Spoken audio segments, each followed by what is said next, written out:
What's up, coffee adventurers? Johnny here, co-founder of Icosa Brewhouse, and I'm excited to share with you our very first video update to dive into behind the scenes at what goes on behind designing a brand new product. In this case, I have our Avensi Wave collection, a brand new collection of Avensi cups that are really going to elevate the way you explore your coffee's flavors. So, with all new products, we always have a question that we ask ourselves. And that all started with a survey that we sent you guys back maybe a year and a half, 2 years ago. And many of you requested an espresso cup. And so we didn't want to just create a smaller version of our Avensi glassware collection for espresso. Instead, we challenged ourselves and asked, hey, what already exists out there? What is great for drinking espresso? And how do we not just improve on it, but how do we actually create something that's completely different? How do we create something that's never been done before, just like we did when we created Avensi to allow people to swirl coffee for the very first time and enhance their sensory experience? And so one of the things we looked at was the very traditional espresso cup. So this is a very thick-walled ceramic, heavy espresso cup, and it has a time and a place. It's great for drinking espresso. You have other cups in the market that have different shape profiles to enhance aroma, different things on the inside like fins to increase the surface area as you swirl, and these are all great. But again, we said to ourselves, how can we look at that and do something that's completely different that will help to enhance the flavor experience?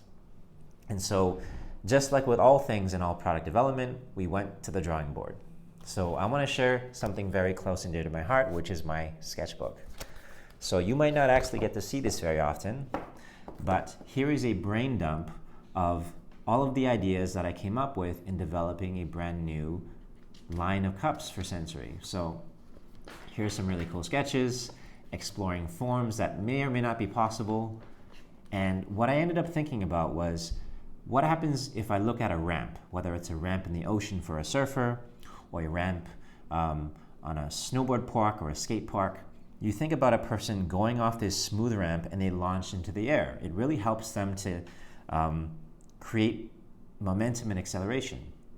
So what happens if we do the same thing for coffee? If coffee is being swirled in a cup and goes off a ramp like this, will this help to increase the surface area? So here is the very standard ramp that you have, and something different with like a gradient on it. And what happens when you increase surface area for a liquid is you increase diffusion. When you increase diffusion, diffusion is directly related to the amount of aroma that's released from the liquid, whether it's coffee, wine, or whiskey. And what I ended up doing was I put those ramps into, go to the page here. I put those ramps into a cup. And when I ended up 3D printing that, this is what I had. It's a unidirectional wave ramp. And I realized that even if this works and improves the diffusion of aromas for coffee as you swirl, it's only really going to work for people who swirl in a certain direction. In this case, it's designed for people who swirl anti-clockwise. So to make it inclusive, I made a different version, which was bidirectional. So I call this a bidirectional wave ramp design. It's different than anything else on the market, whether it's wine or whiskey or coffee. No one's ever created a shape like this before. And it was all just a fun experiment, so that swirling could be for both left and right-handed people. And so I'm pouring some fresh water into this cup. Just so you know, there's no special effects or sound effects added to this video. And the video is not transparent, so you cannot see what's happening in the cup. But instead of relying on the belief that you have to see it to believe, I want you to actually listen to what's happening. So this is coming from the mic here on my shirt. Oops, some water spilled out. You hear bubbles are being created in the water, and it works both directions. That was me with my right hand. Now with my left hand spinning in the opposite direction, same thing. So if I pour this water into a cup, one of our prototypes without any waves on it, okay, listen again. No bubbles. You can try this at home, I'm not making it up. If you pour water or wine or anything into a regular cup, whether it's a wine cup or a tumbler or a regular mug, and you swirl, you will not create bubbles. It will not make that sound. And if I pour that cup back into the wave ramp, the bidirectional wave ramp cup design we have here, listen again. It's creating bubbles.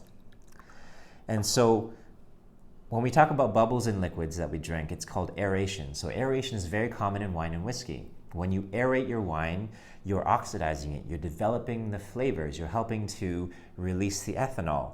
And all of that comes down to a better sensory experience, whether it's taste, aroma, or flavor.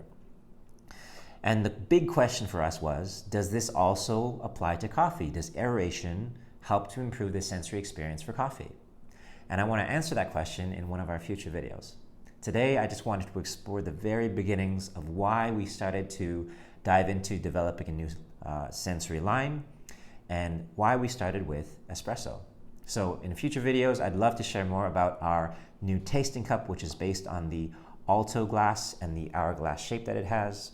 But for now, I'm really excited to share this very first video update with you, and I'll see you in the next update.